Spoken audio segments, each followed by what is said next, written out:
welcome back to Hope 2020.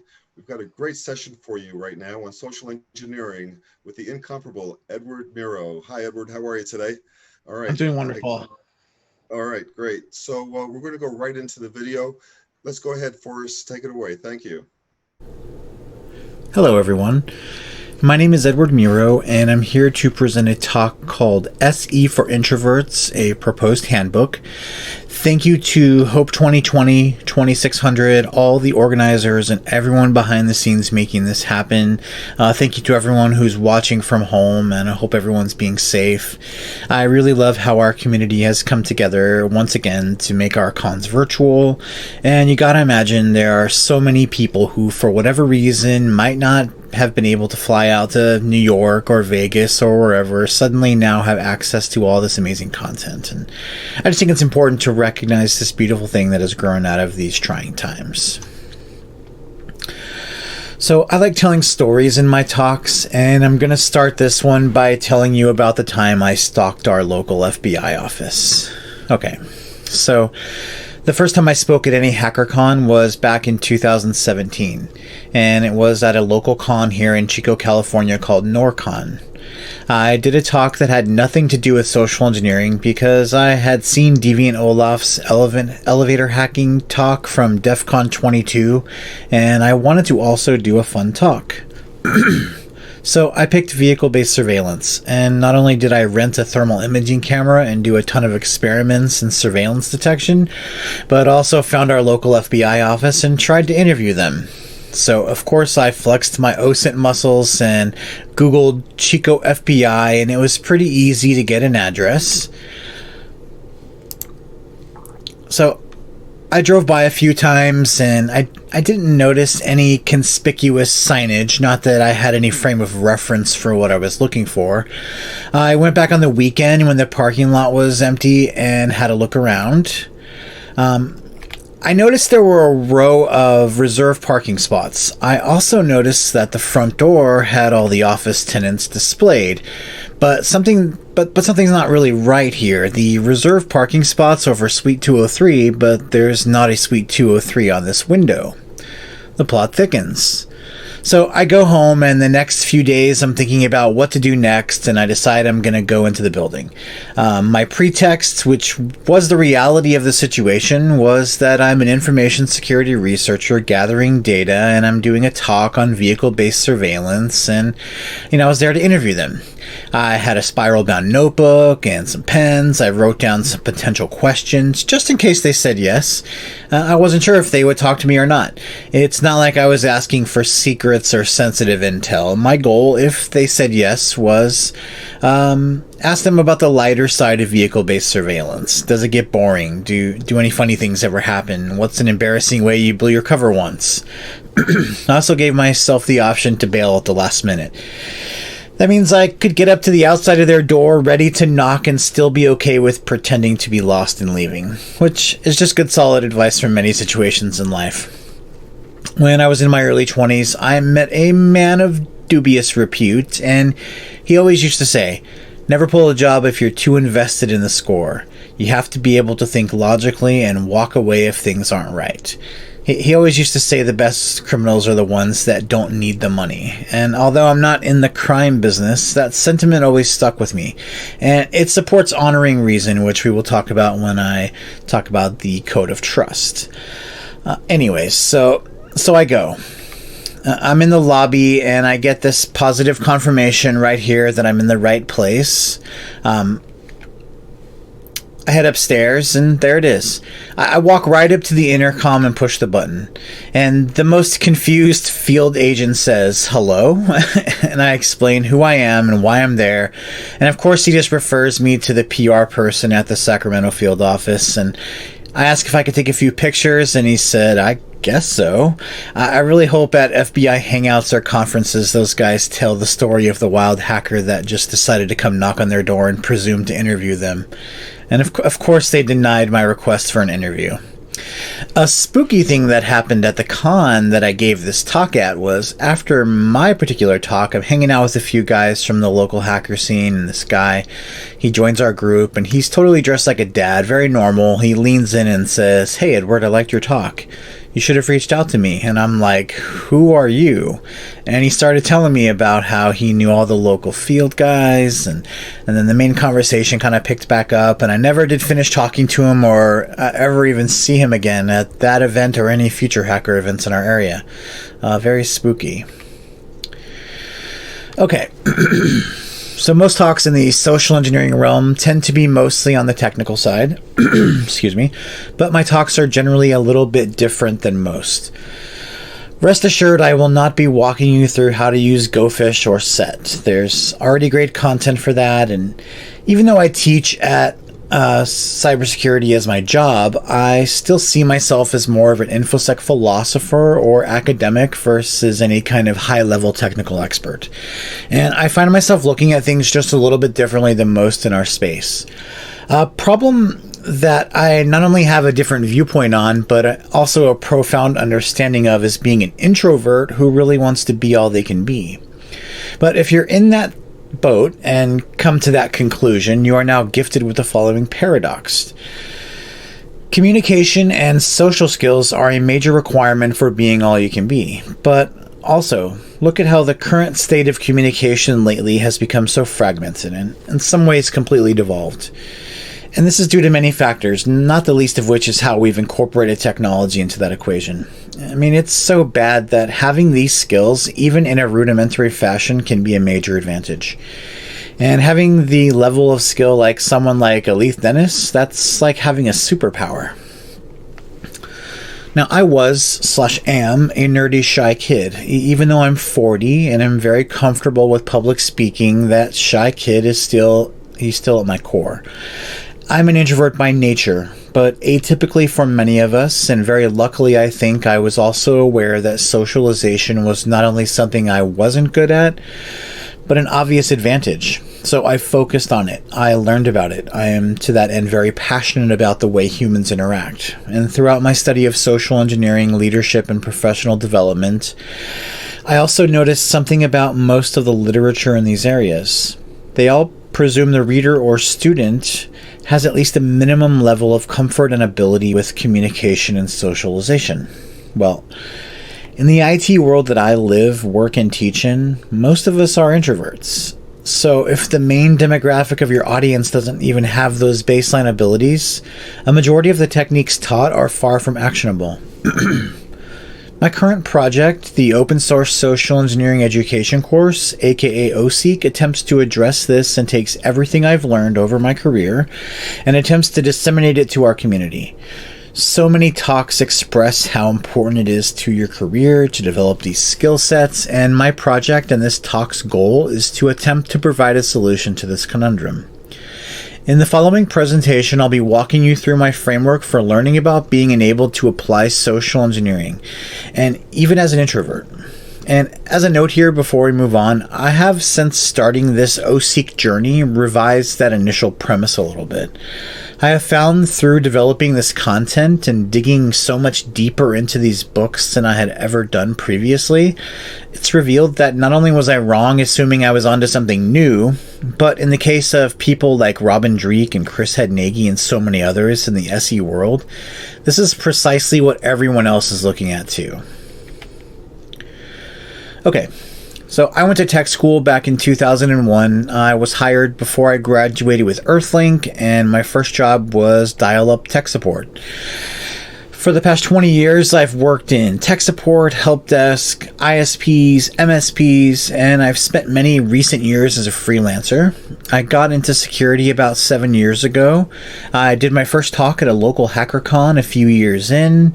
I've written countless blog posts about InfoSec. I did a podcast, even presented a talk at the SC Village last summer in DEF CON, and now I teach cybersecurity classes at Butte College here in Northern California. I also stream sometimes, and I do talks. All right. So like most in the world of InfoSec, I am pretty good at most things. I'm bad at a few things, and I have my personal specialties. I really like physical security and physical penetration. I'm not the world's best lockpicker, but it's up there for me, at least as far as personal enjoyment goes. I'm pretty bad at programming, and I really only know enough to read it, and beyond basic scripting, I've really got nothing. and I don't really enjoy it. Social engineering, however, is my favorite discipline in our world, and even from the beginning, I recognized the massive importance of not only understanding how to detect and prevent an SE attack, but also the sheer power in possessing these skills. So, I've read just about all the books, and like most of you, I'm a huge nerd, and I love digging deep and figuring out why or how a thing works. And SE has been that area of obsession for me.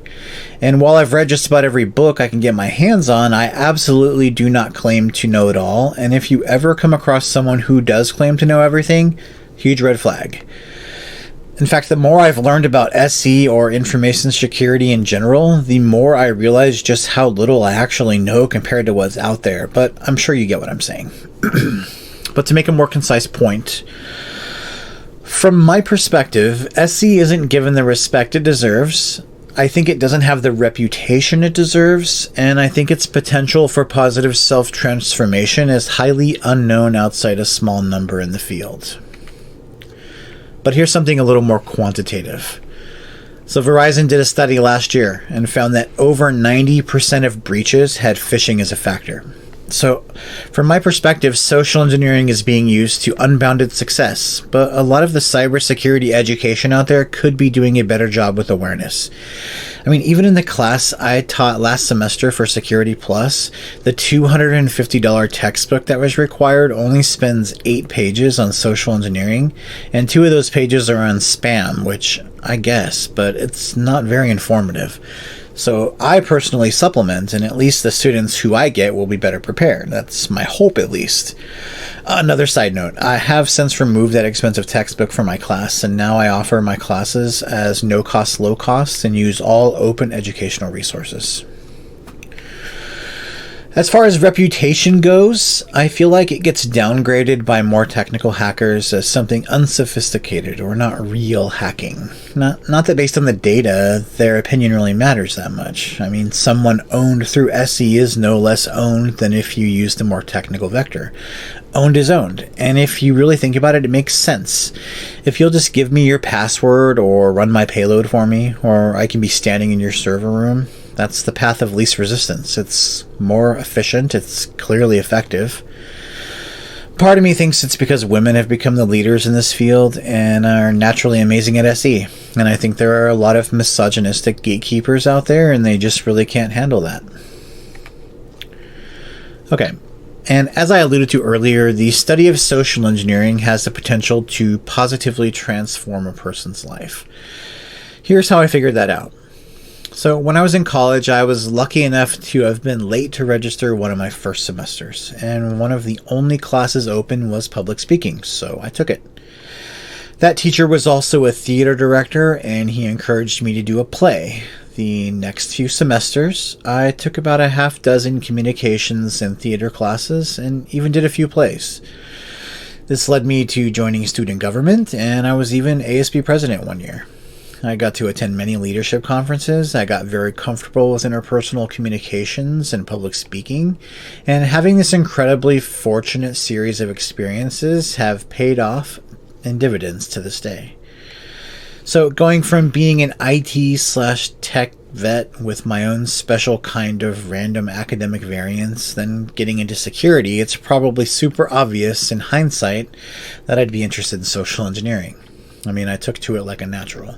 I'm comfortable being uncomfortable, I don't get stage fright, I can improvise, and I'm pretty confident.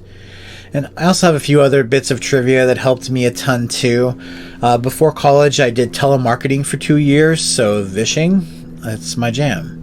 And I was also that weirdo who kept taking classes part-time, and I took special interests in religious studies, philosophy, theater, as I mentioned, and also, and most importantly to me, anthropology. Humans fascinate me. So, flashback to what I mentioned earlier about most of us in IT being introverts. I mean, I'm in that camp.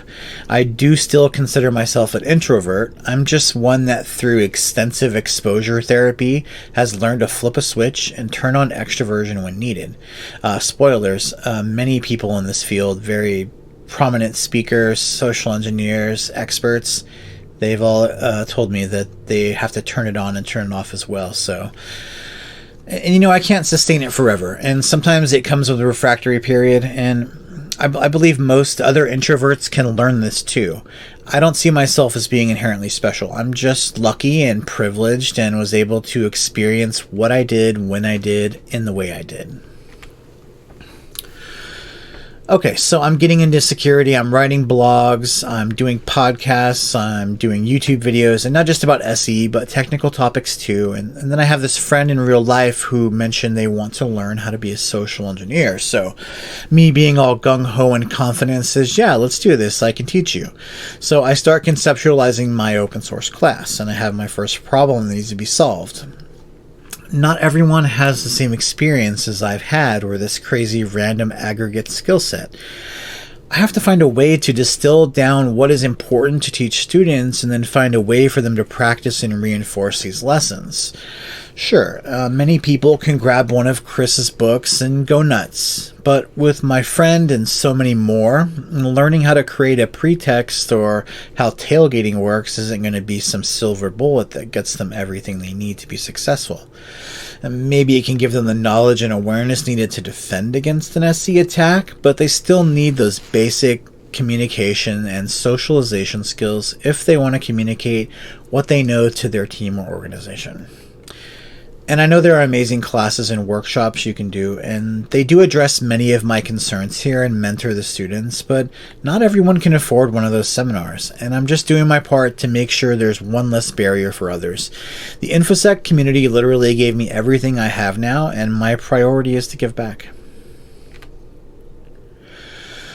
So I sat down and came up with my solution. It's not perfect, but it's something. Osek is a guided self-study program where I ask students to read 3 books with me. I break each of the books down into lessons and spread it out over 15 weeks. So you read just a few chapters per week, and I do a short, usually 10-minute-ish lesson where I discuss the main points. I offer reflection on something to think about more, and an exercise for you to do to reinforce what you've learned. I've started describing it as a highly structured SE book club with homework. And in the next slides, I'll be laying out those 3 books in detail and hopefully doing a good job selling you on why I think they are important. Okay, How to Win Friends and Influence People by Dale Carnegie. First published in 1937, it's on all the lists of the best-selling books of all time. This is the first text we go through in Osek.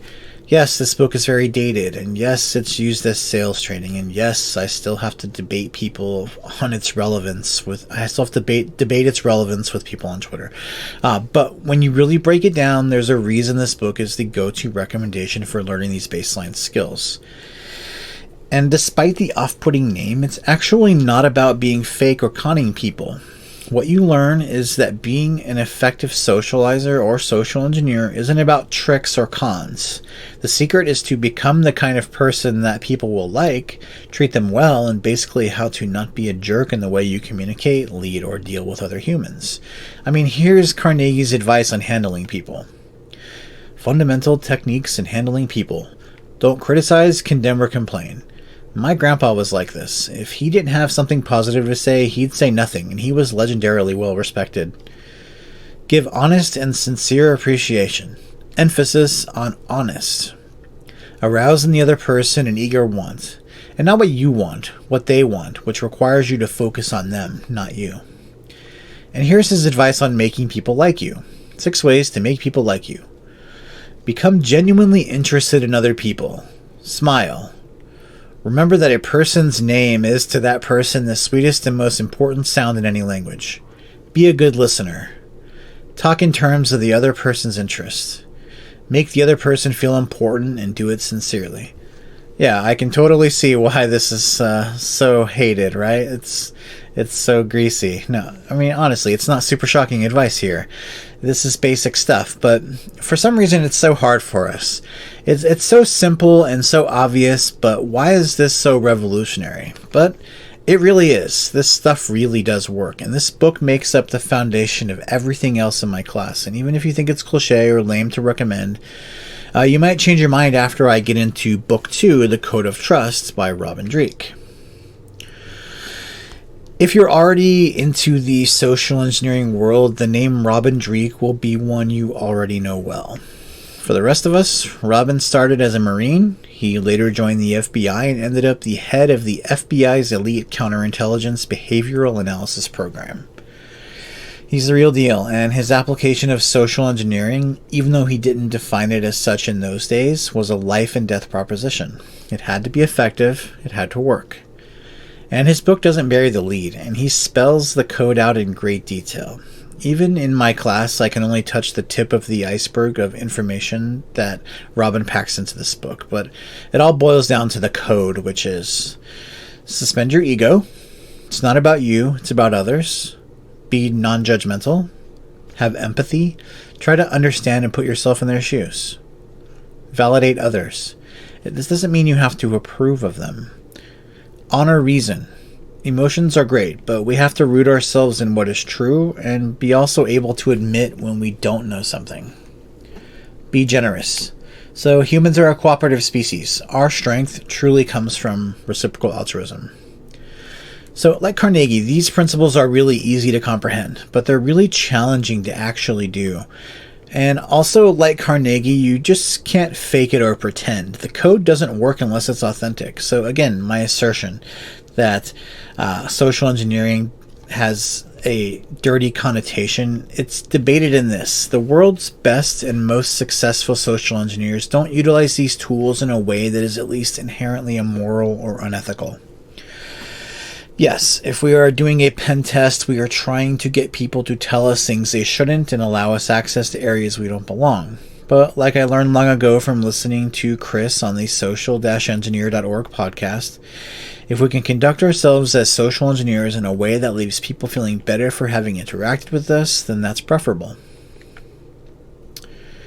And speaking of Chris, now we move on to Book 3, Social Engineering, The Science of Human Hacking by Chris Hadnagy.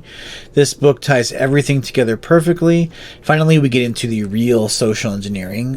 We learn the techniques, the tools, and we can finally take everything we've learned in the first two books and have a really deep understanding of how and why they work. Basically, to me, the difference is between a script kiddie and a real hacker. I mean, anyone can run a tool or use a script, but when you actually know how things work, that's when you can transcend to the next level.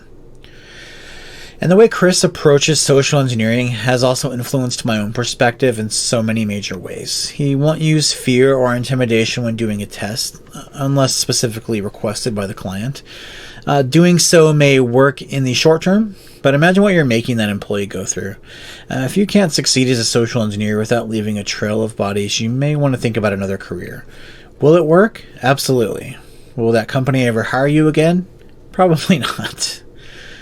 He also tries to ensure employees who fall for a phish or physical test don't get fired or punished. I mean, this is something I completely agree with, and it leads into a big point I always try to make when speaking about social engineering, which is we got to stop with the idea that only idiots or dumb people fall for phishing emails or social engineering. Firstly, because it's 100% wrong. Social engineering is human brain exploitation, and unless you don't have one of those, even you are vulnerable. Some of the smartest and best minds in our field have been victims, and even the most vigilant have weaknesses. I mean, you might make a mistake by accident. Who knows? If it can happen to the best, it can happen to you. Secondly, because if you talk to your users and they actually trust you, you'll find out that most users don't like IT. We act annoyed when they need us, and we make them feel stupid. We don't explain things in ways they understand, and we talk down to them.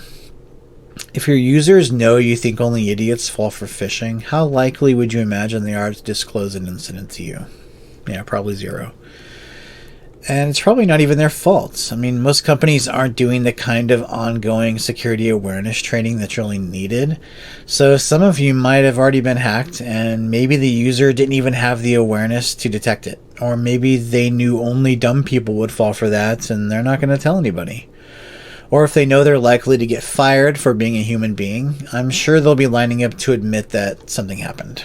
And I know this is getting better, but it's a drum I'm going to keep beating until we all get there. Okay, one last story. So before I close out my talk, I just want to tell another story that happened to me. Well, this is actually two stories with different endings, but it shows a different side of this coin. It's fun to help someone avoid a scam, and it shows how you can use what you learned to directly help people in your life. So there I was, driving with a client when she asked me offhandedly if I'd ever sent a MoneyGram before. I told her I had, and I asked curiously why she wanted to know. See, I'm using the code. I'm focusing on her, I'm redirecting the conversation back to her, and I'm actively listening. She explained that she was very excited to be adopting a puppy from online, and she needed to send $350 to the service that ships pets across the country. And this immediately caused my hacker sense to start tingling, so I probed a bit more about the transaction. I asked if she had spoken to the seller on the phone, and she said she hadn't. I said that seemed weird, but she assured me that the seller said it had to do with her religion. I'm not claiming to be an expert, but I wasn't aware of any religious prohibitions to speaking on the phone that also allowed using Craigslist. I mean, I took a ton of religious studies classes, but okay. I told her that seemed a bit fishy to me, and she asserted that she thought it did too at first, but she knew it was legit because she wasn't sending the money to the seller. It was being sent to a third-party pet transportation company that the seller had arranged to contact her. She even showed me the website of the company on her cell phone, which, to be blunt, to my eyes looked extremely janky, and I totally get the sentiment that these things are easy to spot, but they're only easy to spot to us. To a normal user, they don't have the framing necessary to spot the details that jump out at us. But I digress. So I asked her if we could sit a few minutes and take a look at a few details before she sends anyone any money. And she agreed, but really, really wanted this puppy.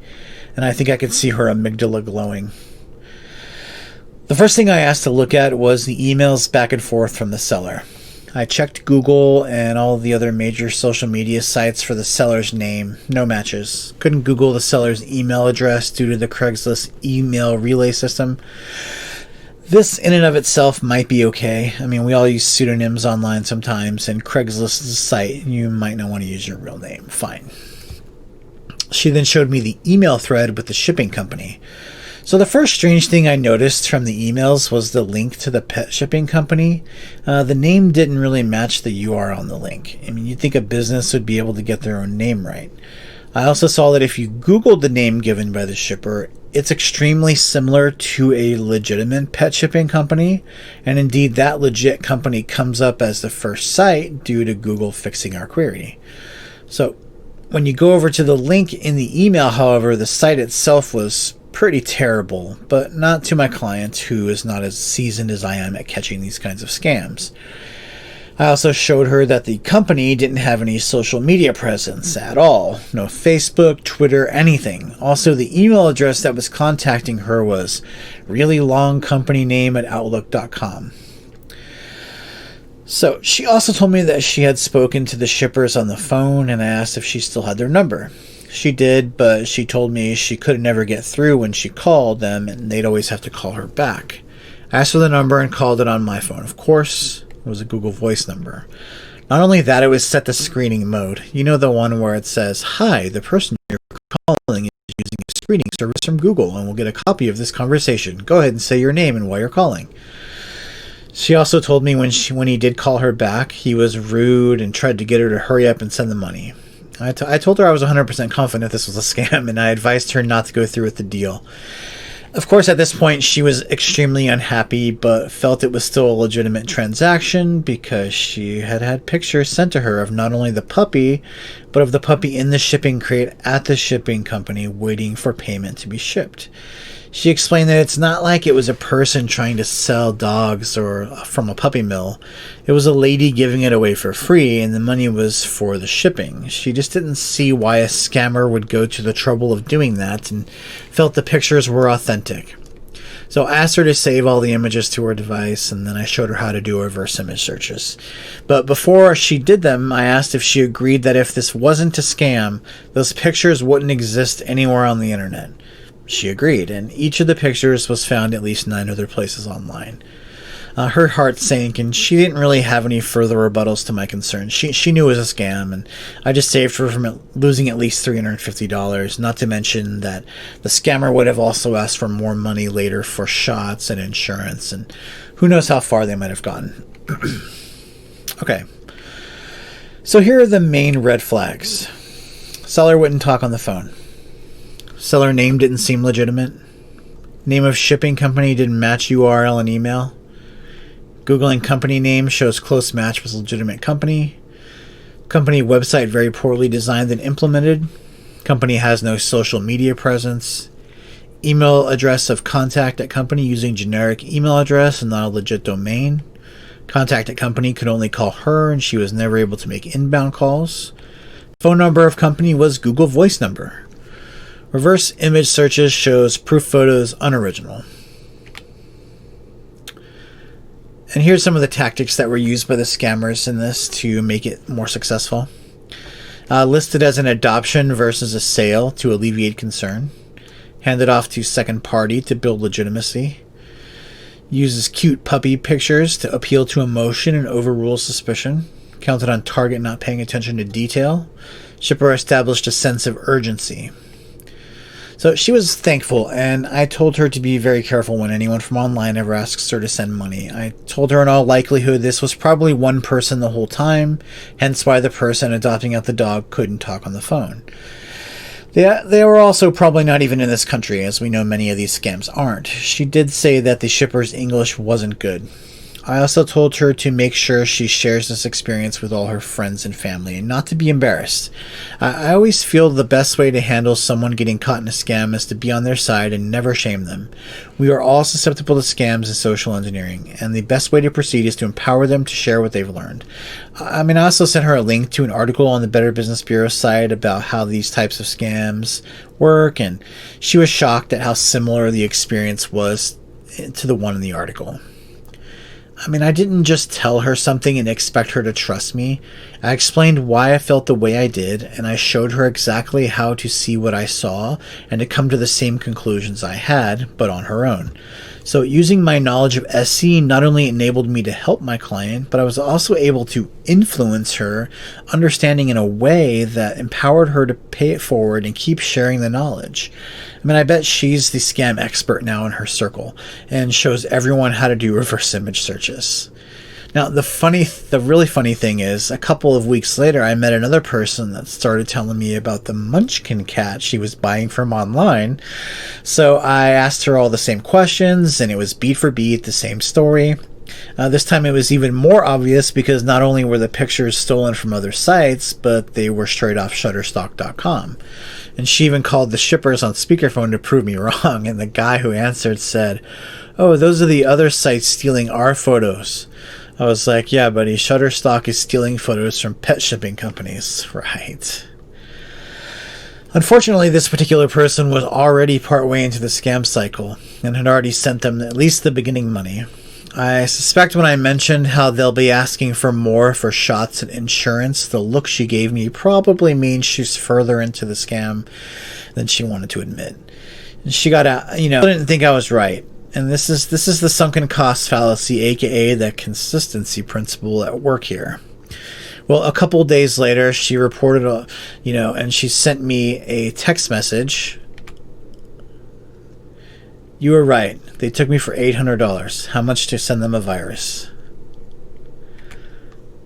So I think it's super obvious that I'm passionate about this stuff, and as someone who's been charged with educating the next gen of IT or security folks, I take my responsibility seriously.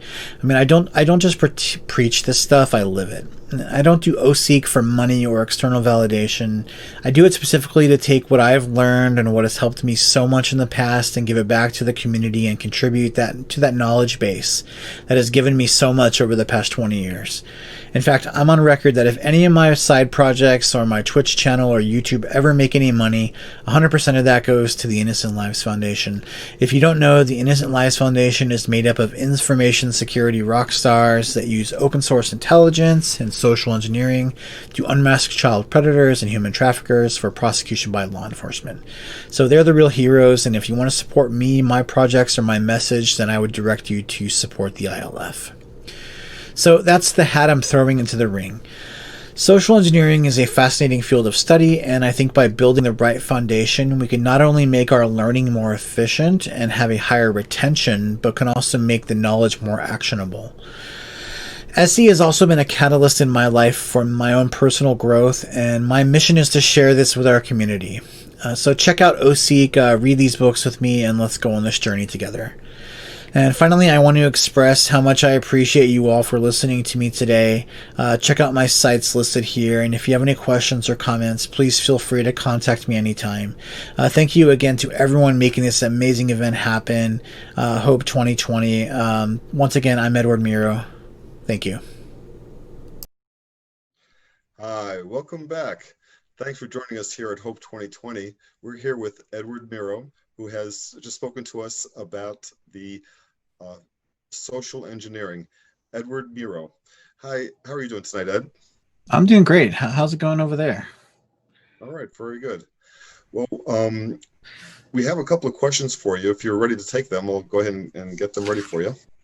I'll do my best. Okay. What are some of your favorite or least favorite depictions of social engineering in movies or other media? That's really tough because, as you learn more about social engineering and you start to pay attention to even the campiest of hacker movies, we'll have depictions of social engineering, and usually vishing. So, I mean, I like seeing that even in the movie Hackers, there's some vishing going on, with the cable company. And, some of my favorite movies that have social engineering would be, the classics, right? Like War Games and Sneakers, obviously. Like seeing those kind of movies and seeing what can be done with social engineering is just one of the things that's always kind of like stirred my interest in social engineering and kind of driven my own personal passion and study into the subject. Yes, it is very fascinating, very fascinating. Mm-hmm. For introverts, do you think learning social skills should come first or learning social engineering? That's a really great question. And like I think that's the underlying issue that I'm trying to solve with my open source social engineering education course is that there's a lot of great technical content out there about social engineering, how to create a pretext, how dumpster diving works, how to tailgate, how to do a phishing call, how to create a phishing email or do credential harvesting. But the way I look at it, and like I talked about in the talk, so this may be a rehash of some of the stuff that I spoke about, but a lot of these skill sets may be not as actionable to someone if they lack the confidence that comes with being really good at socialization and learning those social skills. So I mean, I know a lot of people don't like Dale Carnegie's How to Win Friends and Influence People. I mean, it gets used as sales training. It's really dated, and it's one of those books that's kind of controversial, but it does teach those basic skills that a lot of us who are in technology and IT, who are introverts, we really need to be able to practice those things, build that really good foundation, and take then I would say start to learn social engineering skills once you're able to use them. I mean, yes, it would be good for someone who's an introvert to learn about social engineering for an awareness component, to be able to detect social engineering attacks and be able to protect their organization. But they still need social skills to be able to communicate that to their team or to their organization. So yeah, I see having social skills as being foundational before you get into social engineering on a higher level. I agree. When I read that book when I was 13, it really changed my life and perspective. And, those lessons, like when you walk up to a person, you say, "Hey, what's your name?" Mm-hmm. Just totally changed the dynamic. Really excellent. All right, our next question. Any tips for getting better at dealing with people's names? So, Despite years of customer service experience, people's names go in one ear and out the other almost immediately after meeting them. Yeah, I'm the kind of person who I have a really strong visual memory. So like just meeting you tonight on Zoom, getting to know you for the past 40 minutes, like if I come across you in the real world, I'm going to remember you. I may not remember that your name is JP, but Right. uh, I'm going to remember your face. So learning names is something that's always been really hard for me. And it's just like you said, Carnegie, he teaches that you should use a person's name. It's very important. When you meet someone, try to use their name a couple of times, try to really pay attention and practice active listening. Like one thing that I want to comment on just to kind of, stretch out the answer here a little bit is, I books like How to Win Friends and Influence People, they're used as sales training, so they've gotten a really dirty connotation, and the way that those skill sets are applied in sales and by people who are less than ethical have really tainted, I think, what Carnegie was trying to get across to us. And I'm a real advocate for that book and for books that are derivative of that, because he's really teaching us things like using people's names, making eye contact, actually paying attention, you know, being an active listener. And the thing is, like, it sounds really scammy and like it sounds dirty to people, that it sounds like techniques that you're using, but it doesn't work unless it's sincere. Like if I pay attention to someone, if I'm redirecting the conversation, if I'm practicing active listening and I'm focusing on the other person, it would it would cause an incongruency in that other person subconsciously if I didn't mean that sincerely. So I think a lot of people think that these books enable people with malintent to do bad things. And of course they do. Any tool can be used for good or bad. But I mean, predominantly these techniques, especially the way that Robin Dreeke teaches it in the Code of Trust, they don't work unless they're sincere. So I don't know.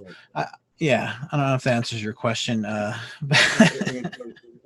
one of my favorite things is how Dale Carnegie talks about allowing people to save face. Mhm. And, I think that's such an important lesson because if you don't allow somebody to save face, then they become defensive and it makes Right. things. Yeah, like I use that all the time. Like my day job is a community college teacher. So I teach Security Plus classes, I teach Network Plus, I teach all these, classes that lead to getting certifications. And I have a lot of introverted students. And, if I, made them feel stupid for asking the same questions that every single one of us had when we first started learning about technology, we get to be like us who have been in the field for 20 years plus, and we get really sick of noobs, and we get really sick of like the stupid questions. But if you can't put yourself back in the shoes of the other person, I think you're doing a lot more harm than good. And like the way that I use the things that Carnegie teaches, even with my students, I think enables them to learn on a whole nother level because they can feel safe. And I can allow them to save face. If they make a stupid comment or come up with a stupid idea, I could just redirect that into a different way, that's, enables them to come to the right conclusion on their own. And that's just much more instructive. It is. It can be very humiliating when you're picked on by the teacher in front of the whole classroom. So that's Yeah. a very nice difference. All right, I have another question for you. Um, what is your favorite social engineering story that you did, without naming any names or protecting the who knows what? I can tell you about the last. I was hired by a company here locally to do security assessment, and obviously, being someone who's mostly interested in social engineering and physical security, I'm mostly focused on that. So I'm doing physical penetration, and I'm also doing SE campaigns. So I did a phishing campaign, and the company that I was hired by, they were a tech incubator. So, you think that these are going to be high level users, they're going to be up on cybersecurity. And I got one of the C-level people, clicked on my fish. She not only did it on her cell phone, I could see because I was just logging some basic stuff using PHP, the IP address, the browser headers and stuff.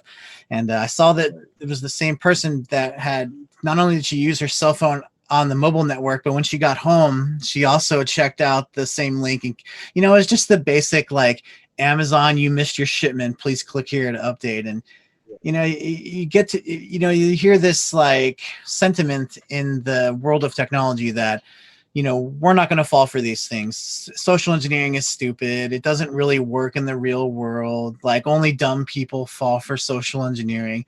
And that's just not true. Like, every one of us could fall for a phishing email. I mean, some of the best social engineers in the world, like Chris Hagnagi, have fallen for phishing emails. It could just be the wrong time, the wrong place.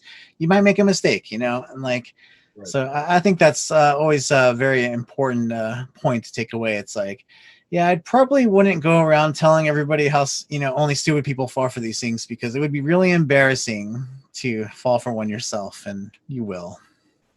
Yeah, and the history and security has been rife with very smart people falling for silly things. Okay, so what's next for you? What's on your game plan? Well, I'm teaching Security Plus and Network Plus this next semester that's coming up at Butte College, and I'm not sure, like, this talk has been something that's been in the works for a very long time. I'm really proud to have been able to present it at Hope 2020. I don't know. I'm not sure where I want to go next. I've been working with a partner that I met through Twitter, and we're thinking about starting a virtual, like, I don't know if we're going to call it a con or we're going to call it an event, but I did a similar thing for my students at the end of the last semester where we did a mini con. I wanted them to kind of experience the hacker world and, what it's like. And, now we're all locked down, so it's really easy to do something virtually. So I have my Twitch channel. I got a bunch of really cool speakers. I got people from the social engineering world. I got Billy Boatwright, and I got Shane McCombs from the Innocent Lives Foundation. I got a lot of really cool people to come speak. And what my friend and I want to do that we're thinking about doing in September, we're not sure. We're going to call it Intel Talks, but we're going to set up an event where no one's allowed to submit to speak who's done a talk already. So it's noobs only. And what we're going to do is we're going to have a panel of speakers who have done a bunch of talks to give them really good feedback. So I don't know. I've been speaking a while. I did a talk at DEF CON last year in the SE Village. I love public speaking, and it's done a lot for my career. And I kind of, not only have the things I've learned about social engineering, but just leadership and public speaking. These are the kind of things that I really try to drill into my students. And, we're going to set up our own event, and we're going to try to get new speakers who are interested in seeing what it's like. And just trying to encourage people to go to the next level and, erase like a barrier for some people, try to lower the gates and say, look, anyone can do this. We all suck the first time. So just jump in and do it. The water's fine. Jump in. That's great. That's wonderful. That sounds like a great plan. Cool. So I think we're, okay.